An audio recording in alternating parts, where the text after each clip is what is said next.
안녕하십니까. 이계하라고 합니다. 오늘 발표 주제는 오픈소스를 활용한 데브옵스 툴체인의 이해입니다. 오픈소스를 활용한 데브옵스 툴체인이 어떤 것들이 있는지 좀 살펴보고, 그리고 이제 레거시, 기존의 오픈소스 툴을 활용한 오픈소스들이 어떤 것들이 있는지, 기존 환경은 어떻게 썼는지, 그리고 이제 클라우드 환경으로 넘어가면서 클라우드 환경은 어떤 것들을 쓰고 있는지에 대해서 발표하도록 하겠습니다. 이제 제 소개를 간단하게 잠깐 드리고요. 그리고 오픈소스 툴체인이라는 그런 기본적인 용어 설명들, 그리고 여기 나온 메이븐, 넥서스, 깃 등 여러 가지의 흔히 많이 쓰는 오픈소스들을 설명해 드리겠습니다. 그리고 기존의 환경, 레거시라고 하는 기존의 환경들. 기존 환경은 어떻게 보시면 클라우드 환경과 다른 예전부터 사용했던 환경을 레거시 환경이라고 볼 수 있겠고요. 그런 환경 구성을 어떻게 간단하게 구성할 수 있는지에 대한 걸 설명을 잠깐 드리고, 그리고 요즘 많이 대세가 되는 클라우드 환경 중에서도 클라우드 네이티브 데브옵스 툴체인이라는 클라우드 환경에서 어떻게 데브옵스 툴체인을 구성하는지, 어떤 요소들로 구성하는지, 왜 도커를 써야 되면 왜 쿠버네티스를 써야 되는지, 그리고 어떤 것들이 그 마이크로 서비스의 성부터 모델인지 등에 대해서 간단하게 살펴보고, 그런 환경들로 어떻게 구성할 수 있는지, 그런 오픈소스들을 통해서 전체적으로 데브옵스에 대한 그런 환경 이해를 같이 해보도록 하겠습니다. 일단 제 소개를 간단하게 드리면, 일단 기존에 또 SK에서 그 클라우드 관련된 프로젝트를 좀 많이 했었고요. 이제 하나 시스템에 넘어와서 H케이스라는 클라우드 환경의 쿠버네티스 서비스 플랫폼을 개발하고 있습니다. 기존에 이제 데브옵스 툴체인이라고 하는 것들은 데브옵스라는 것과 데브옵스 툴체인으로 크게 뭐 나눌 수가 있을 것 같은데요. 데브옵스라고 하면 여기 보시는 것처럼 개발과 운영, 디벨롭먼트와 오퍼레이션의 합성을 하고 보시면 되겠습니다. 기존에 예전에 많이 얘기했던 데브옵스, 그 애자일 그런 얘기도 굉장히 많이 있었는데요. 데브옵스는 개발팀과 운영팀이 합심해가지고 어떻게 하면 빠르게 개발하고 어떻게 하면 안정적으로 서비스를 배포할 수 있는지에 대한 그런 문화라고 보시면 되겠고요. 그 문화를 도울 수 있는 게 데브옵스 툴체인이라고 볼 수 있겠습니다. 데브옵스 툴체인은 데브옵스 문화를 효과적으로 적용할 수 있는 뭐 방법론, 뭐 그렇게 설명을 하고 있는데요.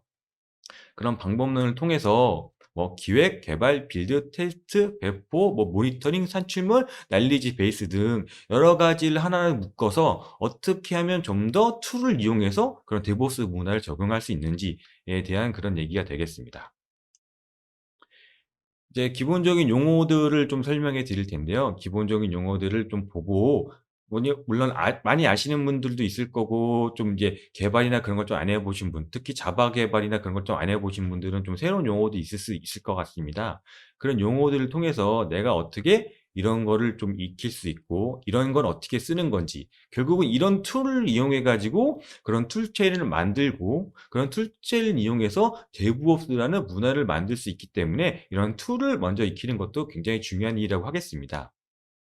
먼저 메이븐 같은 경우에는 자바를 이용한 프로젝트로서 이게 자바를 이용한 빌드 도구입니다. 기존에는 엔트가 있었고 엔트에 대한 그런 생산성이나 그런 거를 좀 더 향상시키기 위해서 메이븐을 만들었고요. 메이븐을 활용하면서 넥서스란 게 있습니다. 메이븐은 라이브러리 관리나 그런 것들을 할 수 있는데, 그런 라이브러리 관리를 적극적으로 넥서스를 통해서 그런 지원해주는 그런 개념이 되겠습니다. 여기 나오는 내용들도 뒤에 보시면 뒤에 많은 내용들이 나오기 때문에 또 같은 내용이 계속 언급될 거거든요. 그 얘기는 똑같은 내용을 어떻게 쓰는지 그거에 대한 개념이나 그런 대한 설명들을 보면서 그에 대한 그 툴들을 익히고 그 툴들을 어떻게 하나로 묶을 수 있는지에 대한 그런 내용들을 계속 말씀드리도록 하겠습니다. 그리고 Git 같은 경우에도 Git은 여러 가지 버전 관리 시스템으로서 요즘 되게 많이 쓰는데, 그리고 요즘 되게 많이 쓰고 Git에 대해서 또 뭐 익숙하신 분들은 Git은 금방 그냥 쓰면 되지 하시는 분들도 있지만, Git에 대해 익숙하지 않으신 분들은 Git에 대한 기본 개념을 좀 알아가는 시간이 되면 좋겠습니다. 그리고 SCM 매니저라고 이제 형상 관리 웹 베이스로 형상 관리를 지원해 주는 툴인데, 이 툴 같은 경우에는 SVN, Git, 머큐리얼 서버를 같이 다 지원해 줄 수 있는 그런 툴로 돼 있어서, 요것은 이제 레거시 환경 쪽에 제가 적용한 화면을 보여드릴 텐데, 그런 여러 가지 툴을 이용해서 내가 꼭 Git을 쓰든지 아니면 SVN을 쓰든지 머큐리얼을 쓰든지 원하는 걸 선택해서 내가 원하는 걸 취합하고 그거에 대한 툴을 더 적용할 수 있는 그런 환경들을 더 알아가기 위해서는 결국은 툴을 좀 알아야 되거든요. 그렇기 때문에 계속 설명을 드리고 있습니다. 일단 제가 설명을 계속 드리고 있긴 한데, 장표가 굉장히 많기 때문에 이 장표의 모든 걸 설명드릴 수는 없고, 이게 한 120장 정도 되거든요. 그렇기 때문에 이런 장표를 나중에 향후 봐서 본인들이 이거는 좀 괜찮다, 이걸 좀 도입하면 괜찮다, 그런 것들을 좀 취합할 수 있는 그런 내용으로 보시면 될 것 같고요. 그래서 전체적인 설명을 드리고 중간중간에 내용이 많기 때문에 그런 걸 좀 빠르게 넘어갈 수 있기 때문에 그런 부분은 좀 양해를 좀 부탁드리겠습니다. 그리고 여기는 젠킨슨인데, 젠킨슨은 결국은 지속적 통합 빌드해주는 팀입니다. CI/CD의 기본적인 핵심이 젠킨슨이라고 볼 수 있는데, 물론 이제 젠킨슨뿐만 아니라 다른 여러 가지 툴도 있지만 제일 많이 쓰는 것들이 젠킨슨이기 때문에 그거에 대한 설명을 좀 드리도록 하겠습니다. 그리고 이제 데브옵스 나오면서 또 품질이 또 되게 중요해지기 때문에, 품질을 따지는 소나큐브. 소나큐브는 정적 코드 분석을 해주는 거거든요. 정적 코드 분석을 해주는데, 이 소나큐브 자체가 여러 가지의 코드 인스펙션 툴들을 같이 해결해 줄 수 있는 그런 툴들이거든요. 그래서 이런 소나큐브를 어떻게 구성하고 어떤 소나큐브를 어떻게 화면이 보이는지에 대한 설명을 잠깐 드리도록 하겠습니다. 그리고 여기 마지막으로 스카우터가 보이는데, 스카우터는 APM하고 어플리케이션 퍼포먼스 모니터링입니다. 즉 실시간으로 어플리케이션이 어떻게 보여주는지에 대한 것들을 보는 거거든요. 이런 오픈소스를 활용해서 내가 사용하고 있는, 내가 운영하고 있는 어플리케이션 자체에 대한 그런 퍼포먼스라든가 그런 취약점이라든가 에러 사항을 바로 실시간으로 좀 볼 수 있는 그런 좋은 툴입니다.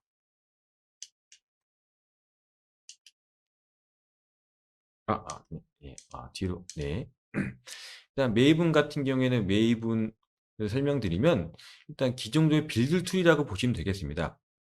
빌드를 해주는 툴인데, 의존성 관리, 뭐 프로젝트도 의존성 관리를 해주고 라이브러리도 의존성 관리를 해준다, 이렇게 생각하시면 될 것 같고요. 어, 그리고 아키텍처는 여기 보시면 폼.xml이라는 XML 파일 하나로 그런 모든 것이 폼.xml 파일 하나로 다 가지고 있고, 여기에 뭐 의존성 관리라든가 플러그인이라든가 모든 걸 여기서 다 갖고 있습니다. 갖고 있고, 이런 라이브러리 관리를 저장소, 로컬이라든가 원격 저장을 통해서 자바에서 쓰는 라이브러리들을 여기서 다 관리를 해줄 수가 있습니다. 그래서 표준 디렉토리 구성을 보시면, 기본적으로 src 메인이라는 빌드 배포 대상, 즉 이제 자르 파일로 배포할 때는 이런 src 메인이라는 곳으로 배포가 될 거고요. 그리고 와르 파일로 배포할 때는 웹 app까지 포함해서 배포할 수 있는 대상들이 되고, 테스트 코드는 src 테스트, 즉 이것은 소스 코드가 배포할 소스 코드하고 테스트할 수 있는 소스 코드랑 디렉토리 자체를 나눠서 구분을 질 수 있는 요소가 있고요. 그리고 빌드하게 되면 빌드 과정을 타겟이라는 디렉토리로 따로 빼서 빌드하는 배포 대상을 따로 이렇게 빼서 그렇게 즉 구분질 수 있는 그런 툴이 되겠습니다. 이 구조를 설명드린 이유는, 메이븐을 모르시는 분이 처음 메이븐을 사용하시면 굉장히 당황스럽고 헷갈릴 수 있기 때문에 이렇게 설명을 드리고 있습니다. 그리고 메이븐에는 라이프 사이클도 여러 가지 이 순서된 라이프 사이클로 진행하고, 이 중간에 에러가 나면 예를 들어서 테스트에서 에러가 나면 뒤에 패키징이 안 되는 것처럼 생명주기 라이프 사이클 단계별로 전체적으로 진행하는 순서가 있고요. 그렇기 때문에 이 진행하는 순서에 따라서 옆에 보시면 플러그인도 있습니다. 결국 이 생명지 컴파일하는 플러그인이 있고, 테스트는 테스트하는 플러그인이 있습니다. 이 플러그인을 통해서 즉 이런 라이프 사이클을 돌아가도록 그런 구조가 되어 있습니다. 그래서 이런 라이프 사이클 보시는 것처럼 이제 원격 레파지토리가 있고요. 그 다음에 로컬 레파지토리가 있고요. 원격에서 라이브러리를 받아서 원격의 라이브러리를 받아서 그 라이브를 통해서 컴파일하고 빌드하고 패키징하는 그런 순서로 이루어지고 있습니다.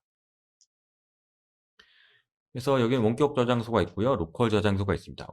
원격 저장소는 결국은 인터넷이 될 수 있고, 아니면 내가 가지고 있는 내 로컬에 있는 그 넥서스라는 그런 저장소도 때로 될 수 있는데 결국은 이 저장소 자체가 내가 사용하는 그 원격 로컬 저장소로 파일이 복사되는 거거든요. 복사해서 그런 라이브러리를 따로 관리할 수 있는 저장소 개념을 갖고 있다. 그렇게 보시면 될 것 같습니다.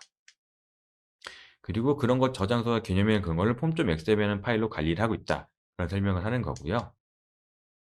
결국은 아키팩트 다운로드나 원격 뭐 레파지토리, 로컬 레파지토리 여기에서 나오는 원격 레파지토리 라이브러리를 로컬 레파지토리로 다운받아 쓴다. 그런 걸 표현하고 있습니다. 그리고 메이브 뭐 레파지토리 구성 자체도 이렇게 원격에 있는 내용을 아래로 그 로컬 레파지토리로 다운받아 쓴다. 뭐 그런 식으로 구성이 되는 거고요. 이런 폼.xml 파일 자체도 XML 파일 자체가 이런 식으로 이제 은용성 관리나 그런 거 파일 하나 다 관리하고 있다. 그런 거에서 어떤 구조로 관리되어 있는지 관련된 내용을 설명드리고 있고요. 구성 항목도 여기 보시면 여러 가지 구성 항목이 되어 있어서 어쨌든 이 전체적인 구성 항목 자체가 이런 식으로 구성되어 있다는 걸 계속 좀 보여드리고 있고요. 이 보여드리는 내용 자체가 결국은 이제 데브옵스 툴체를 이용해서 빌드나 배포를 할 때 이런 빌드 툴을 이용해 가지고 배포를 할 수 있기 때문에 그리고 많이 배포를 하고 있고 그래서 이런 빌드 툴에 대한 이해가 없으면 결국은 이 데브옵스 툴체인 자체를 만들기가 좀 굉장히 어렵거든요. 그렇기 때문에 이 툴 자체에 대한 오픈소스를 계속 좀 설명드리고 있고 있습니다. 예, 설명드리고 있고요. 이런 라이브러리, 디펜던시 라이브러리도 여기 보시는 것처럼 디펜던시의 그룹 아이디, 아티팩트, 그 다음 버전 이런 식으로 정해놔서 그런 걸 여기에 내가 원하는 위치에 다운받아 쓸 수 있고요. 은용성 스코프 자체도 컴파일, 뭐 프로바이드, 런타임처럼 필요한 내용을 받아서 이게 빌드하고 배포하고 이렇게 사용할 수 있다. 그런 내용이 되겠습니다. 의존성 관리 스코프도 기본적으로 의존성 관리 스코프를 내가 특정 스코프를 정해서 쓸 수 있고요. 특정 스코프 정하지 않으면 컴파일 그 스코프로 돼가지고 자동적으로 컴파일하고 패키징할 때 포함해서 들어갈 수 있는 내용들이 되겠습니다. 버전 관리도 이제 스냅샷 버전을 쓰게 되면 스냅샷 버전은 항상 최신 버전을 통해서 다운로드 받도록 설정할 수 있기 때문에 내가 지속적으로 내 프로젝트 자체에서 바뀌는 라이브러리들은 스냅샷 버전을 정한 다음에 그 항상 최신 버전을 받을 수 있도록 설정을 할 수가 있습니다. 이런 설정 자체가 이런 데브옵스 툴체인의 일원으로서 이런 개념이라든가 그런 걸 좀 알아야 이게 스냅샷 버전이면 항상 버전이 바뀔 수 있다. 그렇게 좀 이해하시면 될 것 같습니다. 웨이브는 지원하는 내용도 비슷하고요. 프로파일도 이런 프로파일은 기존에 있던 뭐 로컬 프로파일이라든가 아니면 데브옵스 디벨로퍼 프로파일 그다음에 뭐 그 PRO 이게 그 프로덕션 프로파일 그래서 운영에 쓰는 내용이랑 개발에 쓰는 내용이랑 로컬에 쓰는 내용 분리해서 쓸 수가 있거든요. 이 분리해서 쓰겠다는 의미는 로컬에서 붙는 DB는 이쪽으로 설정하고 그 다음에 운영에서 쓰는 DB는 다른 쪽으로 설정하고 그거를 한 소스 안에서 프로파일로 나눠서 쓸 수가 있습니다. 물론 스프링이나 그쪽도 프로파일 쓸 수 있지만 스프링을 쓰지 않는 프로젝트라도 매입을 이용해서 이렇게 프로파일로 그 구분해서 사용할 수가 있겠습니다. 프로파일 조건도 여기 보시는 것 같이 이런 조건으로 만들어 쓸 수가 있고요. 메이븐 자체도 이제 그래들도 빌드 툴이고 메이븐도 빌드 툴이지만 이제 멀티 프로젝트를 나눠서 이런 프로젝트 자체를 하나의 여러 개의 프로젝트를 부모 프로젝트가 잡아서 한 번에 빌드하거나 그런 식으로 많이 쓸 수 있거든요. 그래서 요즘에는 이제 클라우드 프로젝트라든가 그런 거 MSA, 그 마이크로소프트 아키텍처 그런 프로젝트를 나눠서 여러 개 프로젝트를 잘게 쪼개기 때문에 이런 여러 개 프로젝트를 하나 묶어서 쓸 때 많이 쓸 때 그런 멀티 프로젝트로 많이 구성을 할 수가 있습니다. 그래서 요즘에는 이런 프로젝트를 많이 구성해서 지금 많이 쓰는 추세이기 때문에 이런 설정이나 그런 것도 한 번씩 알아가시면 좋을 것 같습니다. 예, 통합 뭐 빌드하고 그런 것도 이렇게 빌드를 어떻게 하는지 좀 보여주고 있고요.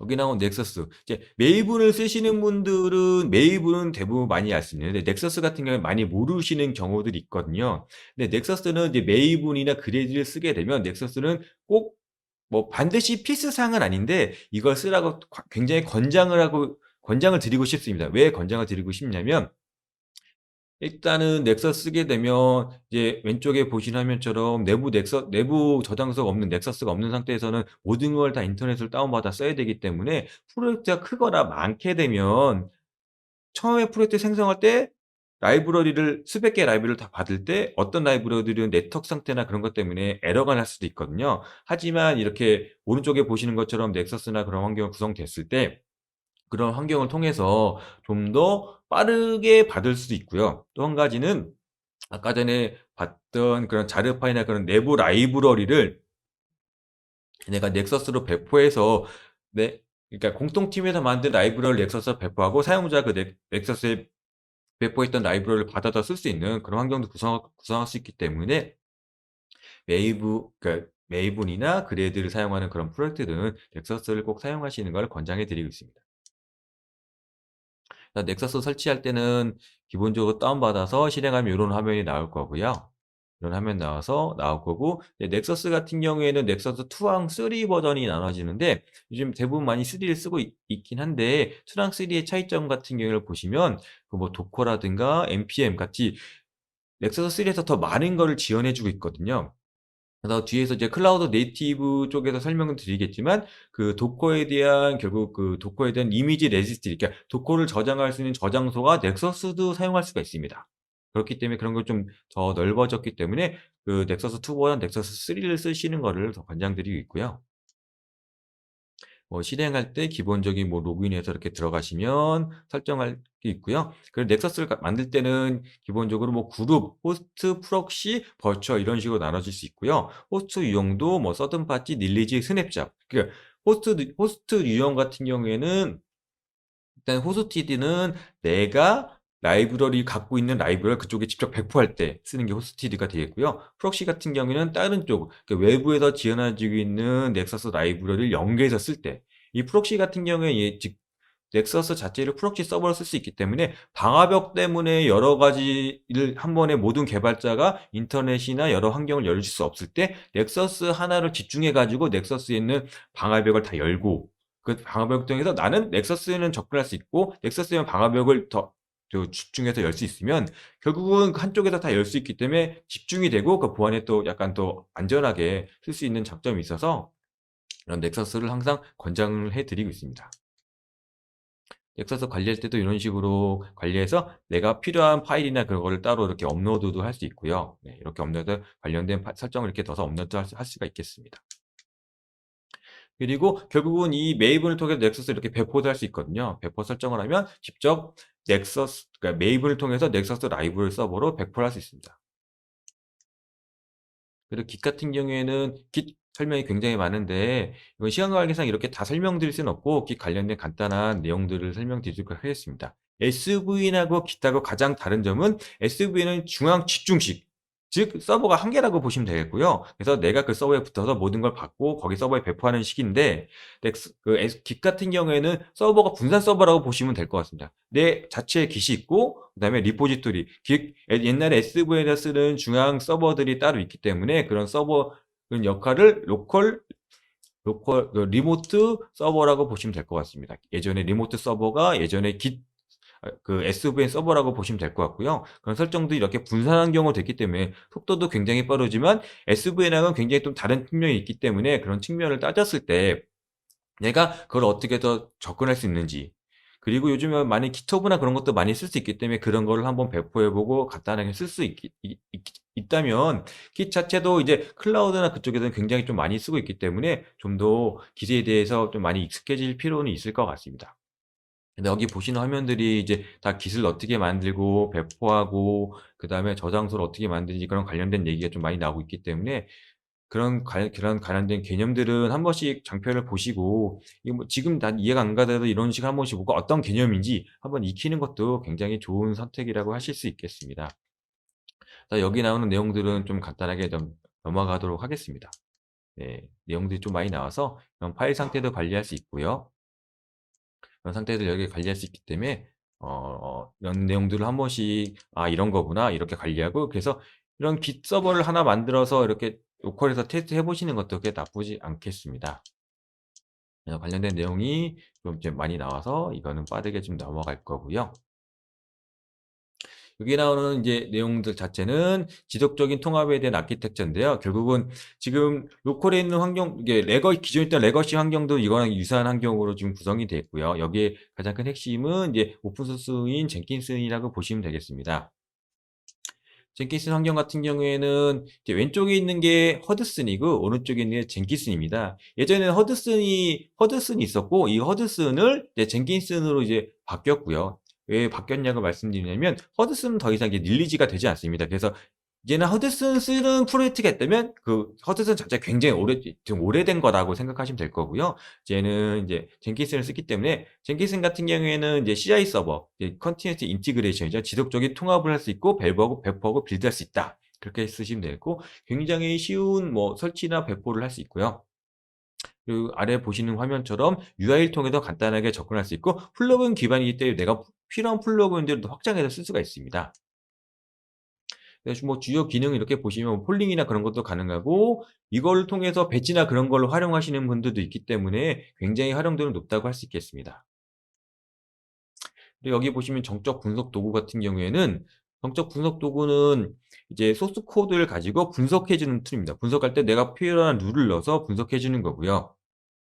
개발 단계에서 지속적으로 분석을 하기 때문에 소스 코드 품질이 점점 올라갈 수 있겠습니다. 그러니까 품질에 대한 정형화된 이게 그런 룰에 대한 정형화에 대한 수치가 나오기 때문에 그런 수치를 통해서 내가 취약점이라든가 아니면 중복되어 있는 파일이 중복되어 있는 소스 코드라든가 그런 걸 확인해 가지고 그런 거를 미리 사전에 점검할 수 있는 그런 툴이 되겠습니다. 이런 툴 자체는 뭐 주석 작성 수준이나 뭐 코딩 표준 여부 그런 것도 여러 개의 룰을 정하려면 그 룰에 따라 다 정하기 때문에 굉장히 활용도가 높다고 할 수 있겠습니다. 그래서 이런 부속툴 오른쪽에 보시면 이렇게 수치화가 돼서 볼 수 있고요. 뭐 단위 테스트나 그런 것도 진행할 수 있고 되게 굉장히 많은 유명한 인스펙션 툴 자체도 돌릴 수가 있습니다. 그 돌릴 수가 있다는 곧 소나큐브에 여러 가지 플러그인들이 있기 때문에 그 플러그인들을 갖고 오고 플러그인에 대한 설정을 해서 내가 어떤 설정에 따라서 이 플러그인이 돌아갈 수 있는지 그리고 이런 것 자체를 CI/CD 파이프라인을 통해 가지고 자동화시킬 수 있는 부분이 있기 때문에 결국은 내가 한 번만 설정하면 그 프로젝트 내내 계속 지속적으로 돌릴 수 있는 그런 유용도가 굉장히 높은 툴이 되겠습니다. 이 소드 분석할 때도 이제 메이븐을 통해 가지고 이게 메이븐 플러그인도 있거든요. 메이븐 플러그인을 통해서 그 소나큐브를 분석할 수 있는 그런 부분도 있어서 관련된 설명을 지금 드리고 있는 거고요. 이런 대시보드나 그런 지표를 통해서 뭐 크기는 어떻고 주석 얼마가 썼고 테스트 커버리지는 어떻고 룰 위반 정보는 어떻게 돼 있다. 그런 걸 이런 화면으로 볼 수가 있습니다. 그래서 이런 그 툴 자체를 도입하지 않으신 분들이 있으면 그런 프로젝트가 있으시면 이런 툴을 한번 도입해서 한번 분석을 해 보시면 우리의 소스의 품질 수준이 어느 정도고 어떤 그 개선 사항이 있는지 이런 툴을 통해서 한번 그런 개선 사항을 한번 뽑을 수 있는 그런 기회가 될 것 같습니다. 기본적으로 설치 환경 같은 경우에는 7.0 기준으로 봤을 때는 JDK 8 이상이 있어야 되고요. 여러 가지 DB도 지원하고 여러 가지 웹 브라우저도 같이 지원을 하고 있습니다. 그래서 다운로드하고 기본적으로 인베이디드 DB를 쓰고 있는데 인베이디드 DB 자체는 메이저 업그레이드나 그냥 소프트웨어 자체를 업그레이드했을 때 기존에 있던 데이터가 다 날아가기 때문에 기본은 간단하게 테스트할 때는 그냥 기존에 있던 설정들을 쓰시고 그리고 이걸 좀 지속적으로 운영하거나 그런 프로덕션 레벨로 가실 거면 DB를 외부 DB를 연결해서 쓰시는 걸 권장해 드리고 있습니다. 그래서 여기 보시면 실행할 때 나오는 그런 화면들을 이렇게 보실 수가 있고요. DB 설정하는 부분도 여기 참고해 보시면 간단하게 어떻게 설정하는지 관련된 내용이 적어 놨습니다. 그리고 메이븐 이용할 때는 메이븐에 이건 플러그인을 이용해서 아까 전에 말씀드린 소나 메이븐 플러그인 즉 그 메이븐에서 실행할 때 메이븐 플러그인을 통해 가지고 소나 큐브에 내 소스 코드를 분석할 수 있도록 그렇게 설정을 통해서 이렇게 진행할 수가 있습니다. 이런 설정 자체가 모두 이런 툴 체인으로 만들 수 있거든요. 그래서 결국은 젠킨스에서 이런 설정을 통해서 메이븐에서 컴파일하고 테스트하고 그다음에 메이븐 플러그인을 통해 가지고 소나큐브로 넘어가서 분석을 하고 나중에 배포할 수 있는 그런 체계를 만들 수가 있겠습니다. 플러그인도 이런 그 이클립스에서 소나큐브를 바로 이클립스와 소나큐브랑 유사한 소나린트라는 그런 플러그인들이 있거든요. 그 플러그인을 실행할 때 어떻게 쓰는지 그런 그 웨이브에서 그러니까 그 이클립스를 통해서 메이븐 플러그인을 활용해 가지고 쓸 때 어떻게 설정하는지, 그리고 메이븐 플러그인 자체가 JDK 1.8이기 때문에 혹시 내가 쓰는 이클립스 자체가 JDK 1.8이 아니고 그 이하 버전이다 하시면 저런 설정을 통해서 에러가 나지 않도록 관련된 설명을 좀 드리고 있는 거고요. 실제적으로 메이븐 플러그인을 통해서 실행하면 어떻게 실행된다라는 내용을 좀 보여드리고 있습니다. 그리고 여기는 이제 아까 전에 말씀드린 소나닌트라고 이클립스 플러그인들이거든요. 그래서 간단하게 소나 큐브랑 유사한 화면으로 해서 이걸 보시면 실시간으로 파일 열거나 저장할 때 이런 식으로 볼 수 있어서, 이 소나닌트 자체는 이클립스도 있고 이클립스도 있고 인텔리지에도 있기 때문에 그 여러 가지 ID 툴에서 지원해지는 플러그인 때문에, 그런 플러그인이 있다면 한 번씩 깔아서 내가 개발하거나 운영할 때 그런 소스들을 실시간으로 좀 볼 수 있는 그런 기회가 됐으면 좋을 것 같습니다. 설정하는 부분 여기 보여드리고 있고요. 예, 그리고 이제 APM 같은 경우에는 APM 자체는 실시간으로 운영하고 있는 자바 기반의, 지금 스카우터 기반을 말씀드린 이런 자바 기반이 아니면 어플리케이션 자체를 모니터링 해줄 수 있는 툴이거든요. 모니터링 할 때 뭐 부하량, 접속량, 뭐 장애, 통계, 분석 등을 여러 가지 할 수 있기 때문에 APM이 없다면, 해당 운영하는 시스템이 APM이 없다면 오픈소스도 좀 많이 있기 때문에 그런 APM을 꼭 도입하라고 권장해 드리고 싶습니다. APM이 어떤 게 좋냐면, 일단 스카우터 기준으로 말씀드리면 일단 오픈 소스고요. 모니터링 대상은 자바 기반은 거의 다 되고요. 그리고 여러 가지 서비스들 지원하고 있습니다. 그래서 설치할 때는 서버가 있고요. 그 다음에 컬렉터가 있고요. 그다음에 클라이언트가 있습니다. 그래서 해당 어플리케이션 에이전트를 심어서 컬렉터로 내용을 수집하고 클라이언트를 통해서 서버로 접속해서 관련된 내용들을 볼 수가 있습니다. 그럼 어떤 내용을 볼 수 있겠냐면, 거기 보시는 것처럼 실시간으로 스레드가 실행되는 부분들이 있고, 그 실행되는 클릭하면 아래 보시는 것처럼 구체적인 내용이 어떻게 진행되고 있는지, 여기 보신 자체가 이제 스레드 자체가 계속적으로 빨리빨리 처리가 되는데 처리가 되지 않고 계속 쌓인다 그러면 뭔가 어디선가 부하가 계속 걸리고 있는 거거든요. 그렇기 때문에 그럴 경우에는 서버 자체에 그런 장애 포인트나 그런 게 생길 수 있기 때문에 그런 거를 빨리빨리 처리할 수 있는 그런 장애를 사전에 감지할 수 있는 포인트가 될 수도 있습니다. 그래서 여기 왼쪽에 보시는 엑스뷰 화면인데, 이런 화면을 드래그 앤 드롭해서 클릭하게 되면 오른쪽에 있는 것처럼 정확하게 어떤 트랜잭션이 발생되는지, 어떤 쿼리가 실행되는지도 실시간으로 볼 수가 있겠습니다. 이런 걸 실시간으로 볼 수 있기 때문에 사용자가 에러를 감지하기 전에 운영자가 미리 그걸 봐서 그런 걸 사전에 처리할 수 있는 그런 포인트도 잡을 수 있겠습니다. 그리고 여기에 보시는 것처럼 어떻게 DB나 그런 거 어떻게 호출될 수 있는지, 그런 것도 이렇게 볼 수가 있고요. 여기 DB 어떤 테이블들을 호출할 수 있는지 그런 내용을 볼 수 있고, 여기 보시는 것처럼 이게 나중에 모이면 하루에 한 번씩이나 뭐 그런 식으로 통계를 내서 어떤 에러들이 있는지, 뭐 느린 커리가 있는지, 뭐 누락된 표현식이 있는지, 똑같은 PK 오류가 나고 있는지, 그런 커리 자체를 이렇게 뽑아가지고 이런 식으로 통계를 내서 보면 관련된 아래에, 지금 저희가 업무적인 내용이기 때문에 지금 다 음영 처리를 하긴 했지만 여기에 쿼리가 나오거든요. 쿼리가 나서 그 쿼리에 대해서 실질적으로 그 쿼리를 날려보면, DB적으로 날려면 뭔가 에러가 나기 때문에 그런 거를 자기 포인트로 사전에 감지할 수 있는 그런 포인트로 작용할 수 있습니다. 그래서 결국은 레거시 데브옵스 툴체인은 사용자가 빌드 툴을 통해서, 빌드 도구죠. 메이븐이나 그레이드 빌드 툴을 통해서 형상관리 서버에 소스를 반영을 하고, 형상관리 서버는 웹훅, 즉 해당 특정 URL을 CI 서버, 젠킨슨이나 여러 가지 CI 서버로 그 관련된 내용을 던지고, CI 서버에서는 형상관리 서버에 배포된 내용 소스를 받아서 자동으로 빌드하면서, 오른쪽에 보시는 것처럼 소스 코드도 빌드하고 테스트하고 코드 익스펙션 돌리고 여러 가지 내용을 빌드해서 그런 배포 가능한 수준의 파일로 묶으면서, 오른쪽에 보시는 소나큐브, 즉 품질 진단 도구에서 형상 소스에 대한 품질을 검사하고요. 그리고 검사를 하고 나서 형상 관리에서 받아온 소스에서 즉 배포 가능한 그 배포 가능한 소스를 만들면서 그 소스를 운영 서버나 개발 서버로 배포를 하고 배포한 내용을 APM을 통해서 사용자가 다시 실시간으로 모니터링할 수 있는 이런 체계 자체가 DevOps 툴체인이라고 보실 수 있겠습니다. 그래서 여기 뒤에 보시는 화면 자체가 기존에 제가 이거는 이제 따로 개인적으로 만든 DevOps 툴체인인데요. 이거는 어떤 거냐면 기존에 아까 전에 말씀드린 그 전체적인 DevOps 툴체인 자체를 일종의 다 한 디렉토리 안에 다 넣어서 클릭만 해서 실행할 수 있는 그런 상태로 만들어 봤고요. 그래서 여러 가지 기존에 있던 포트별로 다 나눠서 여러 가지 툴체인을 다 넣어서 이렇게 넣고 관련된 설정 파일이나 그런 걸 좀 설명을 드렸었고요.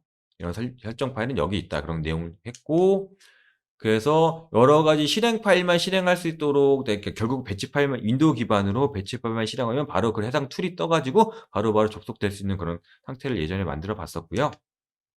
그런 툴체인을 통해서 여기 보시면 SVL이나 Git 두 개의 파이프라인을 또 동일한 파이프라인을 만들어서 이렇게 젠킨스 파일을 만들었고요.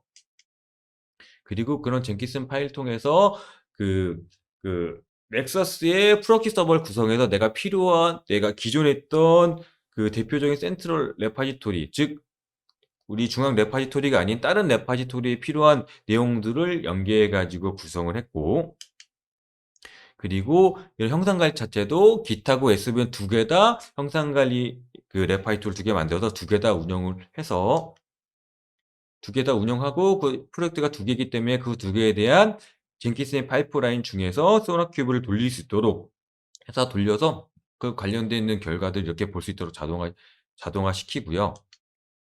그리고 결국은 내가 젠킨스 그 빌드 배포 파이프라인 통해서 똑같은 서버를 이것도 배포해보고 저것도 배포하고 내용 자체를 바꿔서 제대로 배포가 되는지에 대한 내용을 전체로 보였습니다. 이런 내용을 통해서 결국은 다시 원안으로 돌아가 보면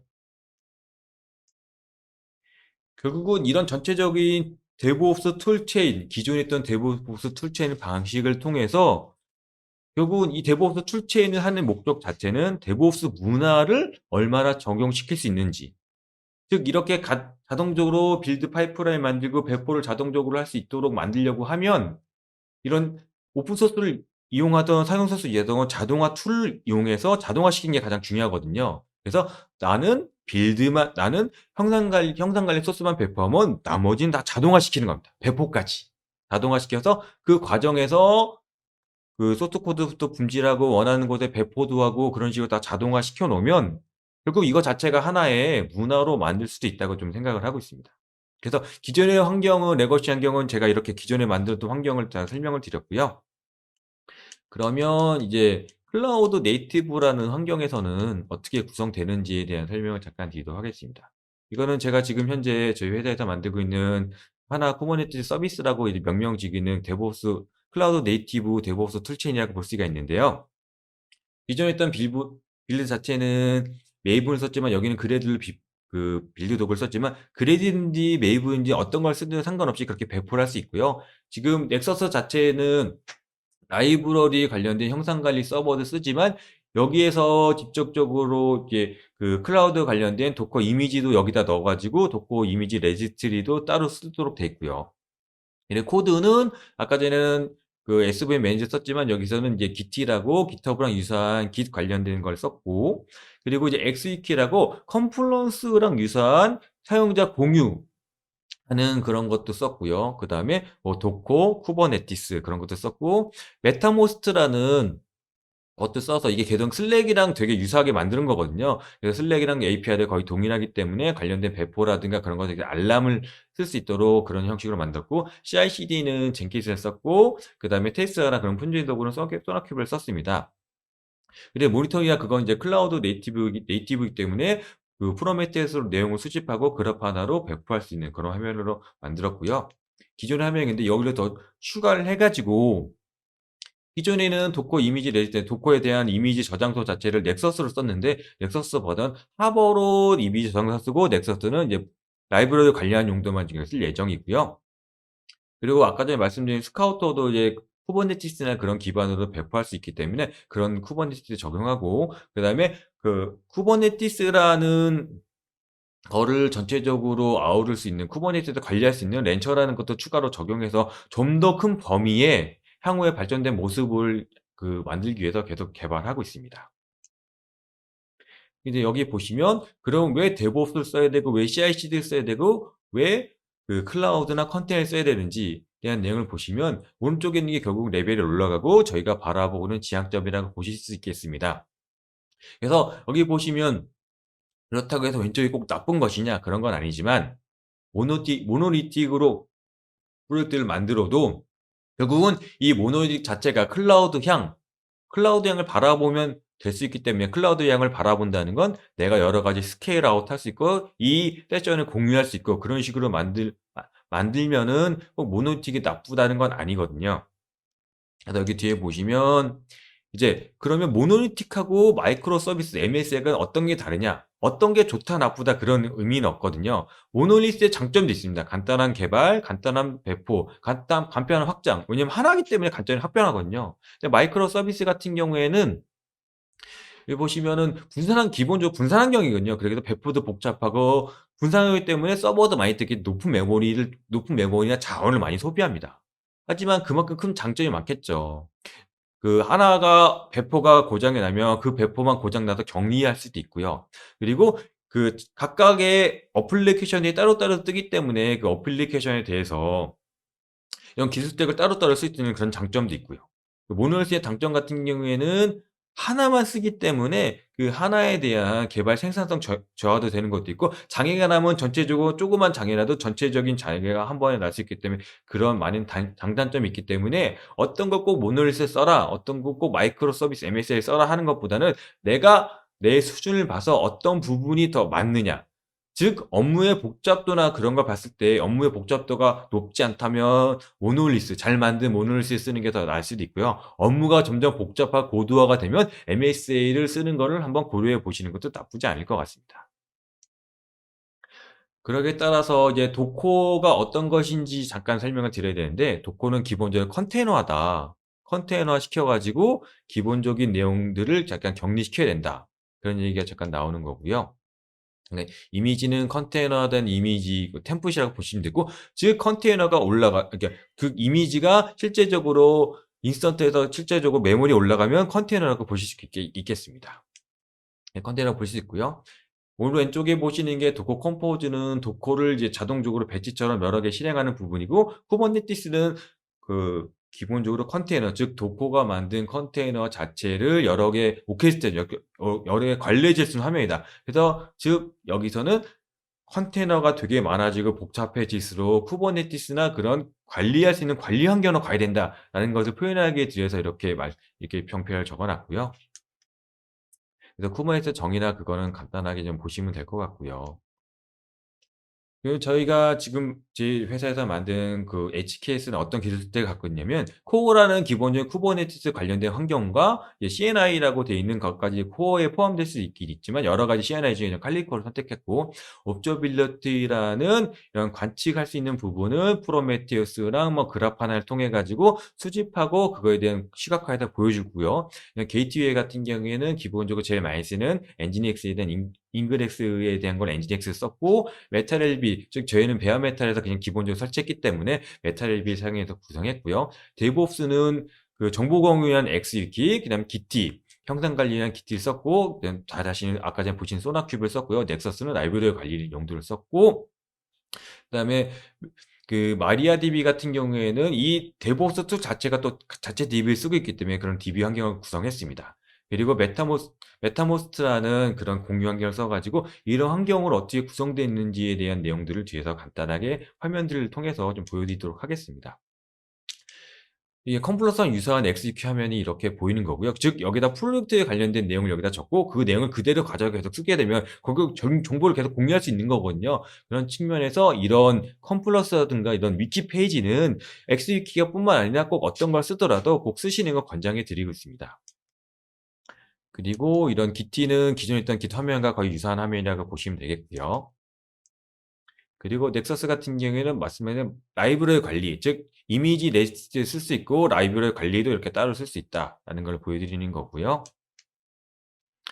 그리고 여기 나오는 이제 소나큐브는 아까 보시는 것처럼 소나큐브는 동일합니다. 다만 이 파이프라인에 이 레거시 환경과 동일하게 이런 파이프라인에 들어가 있다라는 걸 보여드린 거고요. 그리고 젠키스는 그 쿠버네티스 상에 쓰는 젠키스는 기존에 쓰는 젠키스랑 좀 다르게 여러 가지 에이전트들이 따로 떠가지고 에이전트들이 동작하는 방식이라는 걸 잠깐 설명드리고 있는 거고요. 어쨌든 기존에 쓰는 방식은 기존에 있던 젠키스랑 거의 유사하다고 보실 수 있겠습니다. 그렇고요. 그다음에 이제 이거는 거의 GitHub와 유사하게 만들었기 때문에 GitHub을 통해서 여기다가 관련되어 있는 뭐 알람이라든가 뭐 장애가 났다든가 아니면 기존의 사용자들이 서로 소통할 수 있는 공간으로 사용할 수가 있습니다. 예, 그리고 프로메테우스는 기존에 있던 이런 여러 가지에 있는 매트릭을 다 수집해서 그런 수치를 수집해서 그 수집을 하고 이렇게 볼 때 이렇게 보기에는 좀 어렵기 때문에 이 수집된 내용을 통해서 뒤에 있는 그래파나 즉 저희가 볼 수 있는 이런 여러 가지의 화면을 통해서 그런 화면으로 배포할 수 있는 화면이 되겠습니다. 즉 그래서 기존에 있던 레거시 화면, 레거시 데브옵스 툴체인 화면과 그냥 클라우드 네이티브에 있는 툴체인 봤을 때 내가 필요한 오픈소스를 조합해서 그런 오픈소스들이 어떻게 동작하고 있는지에 대한 기본적인 설명을 드렸고요. 결국은 내가 쓰고 싶은 내 프로젝트, 내가 쓰고 싶은 환경에서 그런 오픈소스를 쓰게 되면 이런 오픈소스들이 어떻게 쓰는지, 어떻게 동작하는지 내용을 살펴보고 그런 툴체인을 구성해가지고 그런 툴체인으로 내 프로젝트에 적용하면 결국 그것이 내가 쓰고 싶은 데브옵스 툴체인이라고 보실 수 있고 그 툴체인을 통해서 결국은 저희는 데브옵스 문화, 즉 개발과 운영이 같이 될 수 있는 아니면 좀 더 안정적으로 빠르게 배포할 수 있는 문화를 정착할 수 있는 그런 환경이 될 거라고 생각합니다. 네, 지금까지 발표 자료를 발표드렸고요. 지금 이렇게 뭐 내용이 좀 많아가지고 계속 설명드리긴 했는데 너무 내용이 좀 많았기 때문에 그런 내용에 대해서 그 관련된 걸 한 번씩 보시고 아 이런 게 궁금하다 그런 거 하시면 관련된 뭐 메일이나 그런 걸 좀 더 주셔도 제가 더 설명드릴 수 있고요. 그런 걸 통해 가지고 이제 나도 데브옵스 툴체인 한번 구성해 보고 싶다 하시면 그런 여러 가지 오픈소스를 조합해서 한번 툴체인을 구성해 보시는 것도 한번 추천드리도록 하겠습니다. 네, 이상 발표 마치겠습니다. 고맙습니다.